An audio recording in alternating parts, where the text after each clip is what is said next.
Hello friends, welcome to my Europe trip vlog. ഇപ്പോൾ നമ്മൾ വിയന്നയിലാണ്. വിയന്നയിലെ കാഴ്ചകൾ കണ്ടാലും തീരാത്തതാണ്. അവിടുത്തെ ബാക്കി കാഴ്ചകളിലേക്ക് പോവാം. ഞങ്ങളിപ്പോൾ വേറൊരു പാലസ് കാണാൻ വന്നിരിക്കുകയാണ്. ഇതിൽ 1400 മുറികളുണ്ടെന്നാണ് പറയുന്നത് ഈ പാലസിൽ. അപ്പോൾ ഒരുപാട് ആളുകൾ കണ്ടിട്ട് തിരിച്ച് നടന്നുകൊണ്ടിരിക്കുകയാണ്. ഞങ്ങളിപ്പോൾ അകത്തേക്ക് പോകുന്നുള്ളൂ. ഓക്കെ, അകത്ത് പോയിട്ട് എന്തൊക്കെയുണ്ട് ഈ പാലസിലെ വിശേഷങ്ങൾ നോക്കാം. സ്ക്രോൺബ്രേൺ പാലസ് എന്താണ് ഇതിൻ്റെ പേര്? ഈ പാലസ് ആയിരുന്നു വിയന്നയിലെ രാജവംശത്തിൻ്റെ പ്രധാനപ്പെട്ട സമ്മർ റെസിഡൻസ്.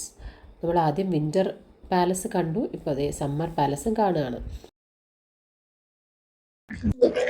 ഞാൻ വിചാരിച്ചു ഈ പാലസിനകത്തൊക്കെ കയറി രാജാവിൻ്റെ രാജ്ഞിയിലൊക്കെ റൂമൊക്കെ കാണുന്നുണ്ട്. പക്ഷേ അവിടെ അലൗഡ് അല്ല. വെറുതെ പുറത്തുനിന്ന് ഇത്രയും കണ്ടിട്ട് ഇങ്ങോട്ട് പോകുന്നു. ഇങ്ങനെ കറങ്ങി പുറത്തേക്ക് ഇറങ്ങാൻ തോന്നുന്നു. ഇതിൻ്റെ കുറച്ച് ഗാർഡൻസ് ഒക്കെ ഉണ്ട്. അപ്പം അതൊക്കെ കണ്ടു പോകുന്നു. ഇത്ര ആൾക്കാരാ കണ്ടിട്ട് തിരിച്ചു വരണത്. ഇതൊരു വയലറ്റ് ഫ്ലവർ ആർച്ച് പോലെയൊക്കെ സെറ്റ് ചെയ്തിട്ടുണ്ട് അട്രാക്ഷന് വേണ്ടിയിട്ട്.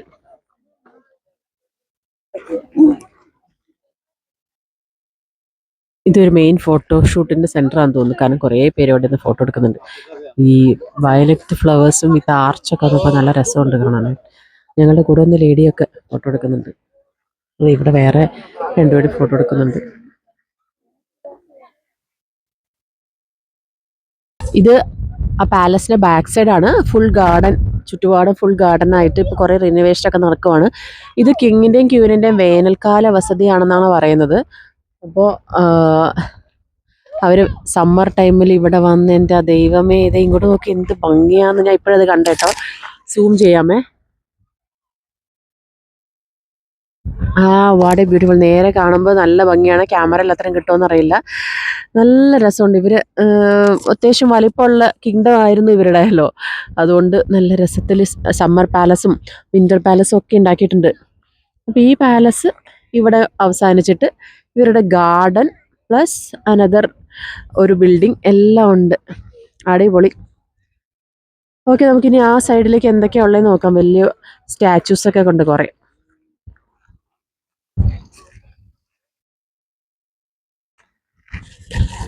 ഒരുപാട് ആളുകൾ ഇവിടെ നിന്ന് ഫോട്ടോസൊക്കെ എടുക്കുന്നുണ്ട്. എല്ലാവർക്കും ഇവിടെ നിന്ന് ഏത് ആംഗിളിൽ എടുത്താലും നല്ല നല്ല അടിപൊളി ഫോട്ടോസ് കിട്ടും. അതുകൊണ്ടാണ് ഇവരിങ്ങനെ വന്ന് ഫോട്ടോസ് എടുക്കുന്നത്. പിന്നെ വിനോദസഞ്ചാരത്തിനാണല്ലോ ഇവർ ഒരുപാട് പ്രാധാന്യം കൊടുക്കുന്നത്.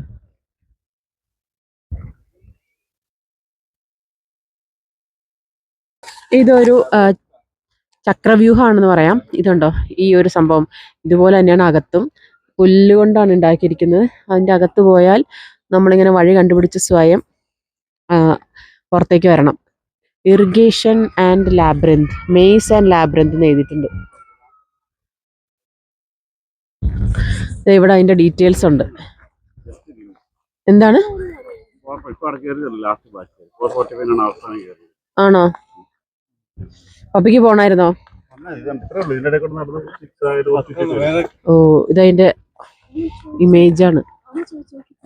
ഞാൻ ചോദിച്ചു നോക്കണം. എന്തിനാ അമ്മ ചോദിച്ചു നോക്കാൻ സമ്മതിക്കോ? ഏപ്രിൽ ജൂൺ എന്നൊക്കെ പറഞ്ഞ് 9:30 to 17:30. April to June 9:30 to 5:30. July to August 9:30 to 6:30.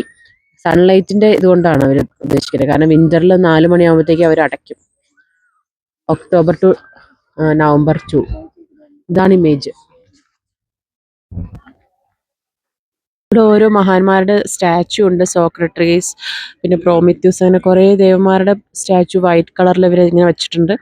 അപ്പുറത്തെ സൈഡിലും ഉണ്ട്. ഗാർഡന്റെ സൈഡിൽ കൂടെ കുറേ സ്റ്റാച്യൂസ് ഉണ്ട്. ഈ ഇവിടെ ഇതിന്റെ അടുത്തും കുറേ സ്റ്റാച്യൂസ് ഉണ്ട്. അവരുടെ എന്തൊക്കെയോ തീമിലാണ് അവർ ചെയ്തിരിക്കുന്നത്. പിന്നെ അകത്തേക്ക് പോയി നോക്കാം. ഈ മുകളിലേക്ക് ഞങ്ങളിങ്ങനെ വലിഞ്ഞു കയറിക്കൊണ്ടിരിക്കുകയാണ്. ഇതുകൊണ്ട് താഴേന്ന് ഇങ്ങനെ നടന്നു വരണ ആളുകളൊക്കെ ഒരുപാട് വരുന്നുണ്ട്. അപ്പോൾ ഞങ്ങൾ നടന്നുകൊണ്ടിരിക്കുക. അവിടെ വരെ ചെല്ലണം. നമ്മുടെ തൃപ്പൂണിത്തുറ ഹിൽ പാലസിന്റെ ഏകദേശം ഒരു ടൈപ്പാണ്. രണ്ടൊരു സിഗ്സാഗ് പോലത്തെ ഒരു കർവ് മാത്രമേ ഉള്ളൂ.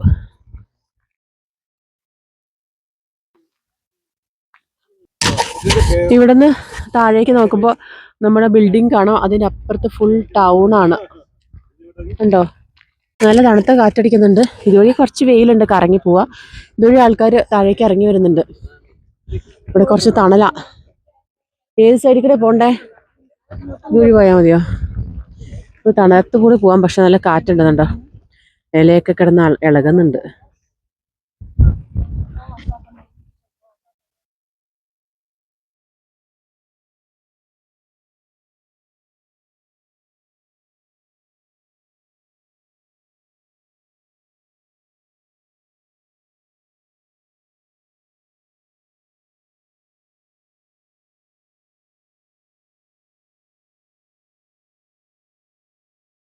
കയറി കയറി അവസാനത്തെ ലാപ്പ് എത്തിയിട്ടുണ്ട്. പിന്നെ സൈക്കിളിൽ വരെ ഇത്രയും സ്റ്റീപ്പായിട്ടുള്ള ഒരു കുന്ന് കയറുന്ന ആൾക്കാരുണ്ട്. ഇത്ര ആൾക്കാരോട് കയറിയിരിക്കുന്നത്. കുറെ പേര് ആ ബിൽഡിങ്ങിന് മുകളിലും കയറിയിട്ടുണ്ട്. പക്ഷെ കുറച്ച് പേര്, കുറെ പേരില്ല, കുറച്ച് പേര്. എനിക്ക് തോന്നുന്നു മുകളിൽ കയറാൻ വല്ല ടിക്കറ്റ് ഉണ്ടോയെന്ന് അറിയില്ല, അതോ കാലുവേന എടുത്തിട്ടാണോ എന്ന് അറിഞ്ഞൂടാ. എന്തായാലും ഇവിടം വരെ വന്ന് മുകളിൽ കയറുമ്പോൾ ഫുൾ വിയന്ന വ്യൂ ആണ് കിട്ടുന്നത്. ഭയങ്കര ടൗൺ വ്യൂ ആണ്. ഫുൾ വിയന്ന കാണാൻ പറ്റും. അതുകൊണ്ടായിരിക്കും ആളുകൾ ഇത്ര കഷ്ടപ്പെട്ട് ഇവിടം വരെ കയറിയിട്ട് ആ ബിൽഡിങ്ങിൻ്റെയും മുകളിലോട്ട് കയറുന്നത്. ഇതാണ് അടുത്ത് നിന്നിട്ടുള്ള വ്യൂ. അവിടെ ജോസഫോ മരിയ തെരേസ അവഗസ്ത എത്രാമത്തെ രാജാവാണെന്നാണ് എനിക്ക് എഴുതിയിരിക്കുന്നത്. ഞാൻ ഇവിടെ നോക്കിയിട്ടാണ്, എനിക്ക് അത്ര മനസ്സിലാവുന്നില്ല ഓരോ വാക്കുകളും. ഞാനൊരു കോർണറിലാണല്ലോ നിൽക്കുന്നത്. ഇനി എല്ലാവരും മുകളിലോട്ട് പോവാണ്. ഇവിടെ വിയന്ന സൈറ്റ് സീയിങ് ചെറിയൊരു വാൻ വരുന്നുണ്ട്. ആ സൂപ്പർ. ഈ വാനിൽ ഞങ്ങൾ ഇനി കയറുന്നില്ല, എന്തെങ്കിലും ട്രിപ്പിൻ്റെ ഭാഗമായിട്ടായിരിക്കും. viennapass.com അങ്ങനെ ഒരു വെബ്സൈറ്റിൽ രജിസ്റ്റർ ചെയ്താൽ നമുക്ക് അതിനകത്ത് സ്ലോട്ട് കിട്ടും.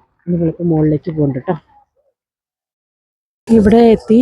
ഇവിടെ നിന്നാലുള്ള വ്യൂ ആണിത്. ഫുൾ വിയന്ന നമുക്ക് കാണാൻ പറ്റുന്നുണ്ട്. അതിനുശേഷം പിന്നെ ഇനി കുറേ ആളുകൾ ഇവിടെ റെസ്റ്റോറൻറ്റിൽ നിന്ന് എന്തൊക്കെയോ കഴിക്കുന്നുണ്ട് പുറത്തായിട്ട്. അപ്പോൾ ഇവിടെ നിന്നൊരു ഫോട്ടോ ഒക്കെ എടുത്തിട്ട് പോവാം. ഇനി ഈ ബിൽഡിങ്ങിൻ്റെ മുകളിൽ കയറുന്നുണ്ടോയെന്ന് എനിക്കറിയില്ല, പോയി നോക്കട്ടെ.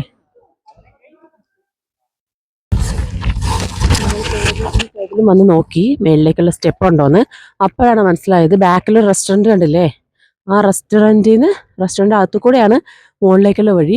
ആ റെസ്റ്റോറൻറ്റിൽ നിന്ന് ഫുഡ് കഴിച്ചാൽ മാത്രമേ ഇവർ അങ്ങോട്ടുള്ള ആ ഒരു സ്റ്റെയറിലേക്കുള്ള എൻട്രി തരുള്ളൂ.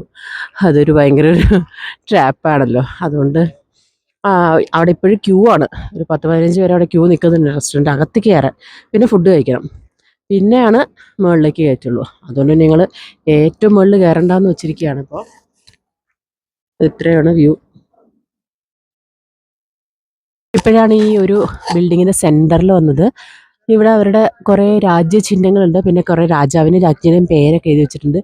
അവിടെ എഴുതിയിരിക്കുന്നത് ജോസഫോ ടു അഗ്വസ്തോ ആൻഡ് മരിയ തെരേസ അഗ്വസ്ത. അപ്പോൾ അത് ഫീമെയിലും മെയിലിൻ്റെയും പ്രൊനൗൺസിയേഷനാണ്. അതിനുശേഷം കുറേ നമ്പേഴ്സ് ഉണ്ട്, അവരുടെ എത്രാമത്തെ രാജാവാണെന്നുള്ള രീതിയിൽ. അപ്പോൾ ഇവിടെ കുറേ പേര് ഇരുന്ന് ഫോട്ടോ എടുക്കുന്നു, വെറുതെ വർത്താനം പറയുന്നു. ഇവർക്ക് വെയിലധികം കിട്ടാത്ത രാജ്യമായതുകൊണ്ട് വെയിൽ കണ്ടാൽ ഭയങ്കര ഇഷ്ടമാണല്ലോ, വെയിലത്ത് തന്നെ ഇരിക്കും. നമ്മുടെ നാട്ടിൽ ഇഷ്ടംപോലെ വെയിലുണ്ട്, വെറുതെ വെയിലത്ത് എടുക്കുന്നുണ്ട്. അപ്പോൾ പിന്നെ നമുക്ക് വെയിൽ വലിയ കാര്യമല്ല. അതുകൊണ്ട് ഞങ്ങൾ വെയിലത്ത് നിൽക്കാതെ ഞങ്ങൾ തിരിച്ചു പോവാണ്. പക്ഷെ വെയിലുണ്ടെങ്കിലും തണുത്ത കാറ്റ് വരുമ്പോൾ ഭയങ്കര തണുപ്പാണ്. വെയിലിന് ചെറിയൊരു ചൂടേ ഉള്ളൂ. അതുകൊണ്ട് ഇവർക്ക് ആ വെയിൽ നല്ല ഇഷ്ടപ്പെട്ടു. നല്ല ഇഷ്ടത്തോടെ അവരെല്ലാവരും അവിടെ ഇരിക്കുകയാണ്. അപ്പോൾ ഈ ബിൽഡിങ്ങിനോട് ടാറ്റ പറഞ്ഞുകൊണ്ട് ഞങ്ങൾ താഴേക്ക് പോവാണ്. ഇതാണ് ഇവിടെ ക്യാമറയിൽ അത്ര കാണാൻ പറ്റില്ല, താഴേക്കുള്ള വ്യൂ. ഫുൾ വിയന്ന നമുക്കിവിടെ കാണാം.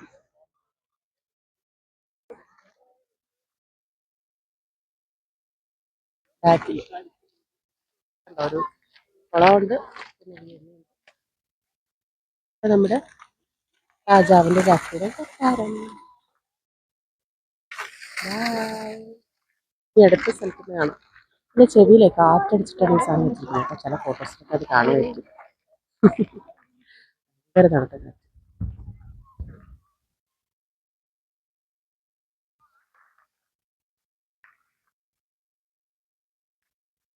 നമ്മൾ അടുത്ത് കാണാൻ പോകുന്നത് വിയന്ന ഇൻ്റർനാഷണൽ സെൻറ്ററിൻ്റെ ആണ്, ഒരു UN ബിൽഡിംഗ്. ഇതാണ് അതിൻ്റെ ഒരു മാപ്പ്. Austria centre Vienna. നമ്മളിപ്പോൾ 2 അണ്ടർഗ്രൗണ്ടിലുള്ള ആദ്യം ഒരു അണ്ടർഗ്രൗണ്ട് ട്രെയിൻ കയറി, അതിനുശേഷം വീണ്ടും അടുത്ത 2 ഫ്ലോർ താഴെ പോയി വീണ്ടും ഒരു അണ്ടർഗ്രൗണ്ട് ട്രെയിൻ കയറി ഇത് ഇവിടെ വന്നിട്ട് ഇറങ്ങിയിരിക്കുകയാണ്. ഈ സ്റ്റേഷൻ്റെ പേര് തന്നെ വിയന്ന ഇൻ്റർനാഷണൽ സെൻറ്റർ എന്നാണ്. ഇനി നമ്മൾ നമ്മുടെ ഡെസ്റ്റിനേഷനിലേക്ക് പോവാം. വിയന്ന ഇൻ്റർനാഷണൽ സെൻറ്റർ ഗേറ്റ് 1 എന്ന് എഴുതിയിട്ടുണ്ട്. എന്താ ഇവിടെ ഇതിൻ്റെ അകത്തുള്ള സംഭവം എന്ന് അറിയില്ല, എന്തായാലും ഒരു ഐഡിയ ഇല്ലാതെ പോയി നോക്കുകയാണ്. UN ബിൽഡിംഗ് ഉണ്ട് എന്ന് പറഞ്ഞു. എന്താ ശിവ, അതൊരു എന്താ ഒരു പ്രത്യേകതരം പെയിന്റിങ് ആണ്. നല്ല രസമുണ്ട് ഇത് കാണാൻ. ഒരു ചെറിയ ചെറിയ പാർട്സ് പോലെ.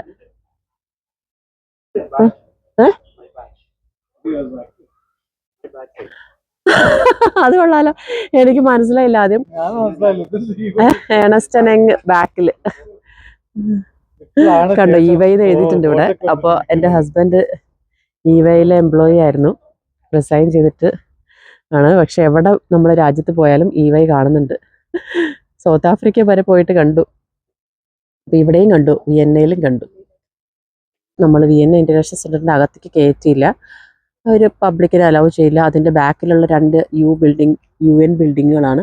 വിസാർട്ടിൻ്റെ ഒരു ഛായാചിത്രം അവിടെ ഉണ്ട്, നല്ല ഭംഗിയിൽ വരച്ചിട്ടുണ്ട്, ഒരു വെറൈറ്റി രീതിയിലാണ് വരച്ചിരിക്കുന്നത്.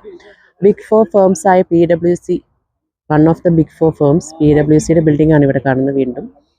അപ്പോൾ KPMGയും ഡെലോയുടെ ഒക്കെ ഇവിടെ അടുത്ത് തന്നെ കാണും എവിടെയെങ്കിലും. അപ്പോൾ ഹി വാസ് വെരി ഹാപ്പി. അപ്പോൾ ഞങ്ങൾ കുറച്ച് ഫോട്ടോസൊക്കെ എടുത്തിട്ട് ഇവിടുന്ന് വീണ്ടും പോവുകയാണ്. ഇപ്പോൾ സമയം ശരിക്കും 7 മണിയായി, പക്ഷെ നല്ല വെയിലും നല്ല പ്രകാശവുമാണ് ഇവിടെ. 7 മണി ആയെന്ന് തോന്നുന്നു പോലുമില്ല. നമ്മുടെ നാട്ടിൽ 7 മണിയും ഇവിടുത്തെ 7 മണി തമ്മിൽ എന്ത് വ്യത്യാസമാണ്. ശിവഗംഗ ക്ഷീണിച്ചിരിപ്പായി. ഇനി നമ്മൾ വീട്ടിലോട്ട് നല്ല റൂമിലേക്ക് പോവുകയാണ് തിരിച്ച്. അപ്പം ഇന്നത്തെ പരിപാടികളൊക്കെ ഇവിടെ തന്നെ തീരുക. നല്ല മഞ്ഞ കളർ ഇലയുള്ള ഒരു ട്രീ, പിന്നെ വിയന്ന ഇൻ്റർനാഷണൽ സെൻറ്റർ, അത്രേ ഉള്ളൂ ഇവിടെ.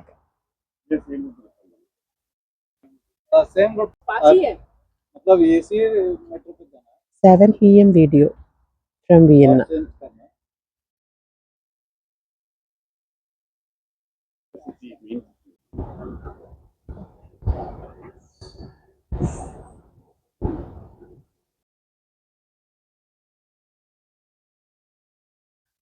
ഇപ്പോൾ നമ്മുടെ ഇവിടുത്തെ റെയിൽവേ സ്റ്റേഷൻ്റെ സൈഡിൽ നിന്ന് നമ്മുടെ വിയന്ന ഇൻ്റർനാഷണൽ സെൻറ്ററിൻ്റെ ബാക്കിൽ UN അംഗത്തുള്ള എല്ലാ രാജ്യങ്ങളുടെയും ഫ്ലാഗുകളാണ്. ഇന്ത്യ ഉണ്ട്, അങ്ങ് അറ്റത്താണ് ഇന്ത്യ, സെൻറ്ററായിട്ട് കാണാം നമുക്ക്.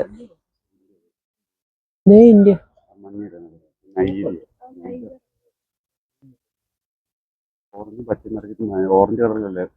ഓക്കെ.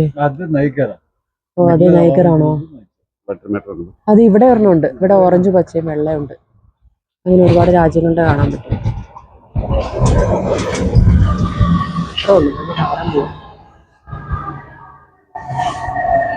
ഡാന്യൂബ് നദിയുടെ തീരത്താണ് ഇപ്പോൾ നമ്മൾ വന്നിരിക്കുന്നത്. കുറച്ചൊരു റഷായിട്ടുള്ള ഏരിയ. ഞാൻ വരാം. രാത്രി 8 മണിക്കൊരു കൊട്ടാരം കാണാൻ വന്നിട്ട് തിരിച്ചു പോവാണ്. കൊട്ടാരത്തിനകത്ത് നമുക്ക് പ്രവേശിക്കാൻ പറ്റില്ല, പക്ഷേ സറൗണ്ടിങ്സ് എല്ലാം കണ്ടു. ഇപ്പോൾ രാത്രി 8 മണിയായി, ഇപ്പോഴും സൂര്യൻ അസ്തമിച്ചിട്ടില്ല. ഇങ്ങനെ ചെറിയ ഒരു പ്രകാശം എപ്പോഴും ഉണ്ട്. ഇപ്പോൾ നല്ല തണുപ്പുണ്ട്, രാത്രിയായില്ലേ, അപ്പോൾ നല്ല തണുത്ത കാറ്റും തണുപ്പൊക്കെ ഉണ്ട്. അതുകൊണ്ട് മങ്കി ക്യാപ്പും ഗ്ലൗസ് മാത്രമേ ഇല്ലാത്തുള്ളൂ. കൈ നല്ല തണുക്കുന്നുണ്ട്. അപ്പോൾ ഈ തണുത്ത രാത്രിയിൽ രാത്രി 8 മണിക്ക് ഇന്നത്തെ ലോങ് ഡേ ഇവിടെ അവസാനിപ്പിക്കുകയാണ്. അതിനുശേഷം നെക്സ്റ്റ് ഡേ നെക്സ്റ്റ് കൺട്രി. അപ്പോൾ ബൈ ഫ്രം വിയന്ന.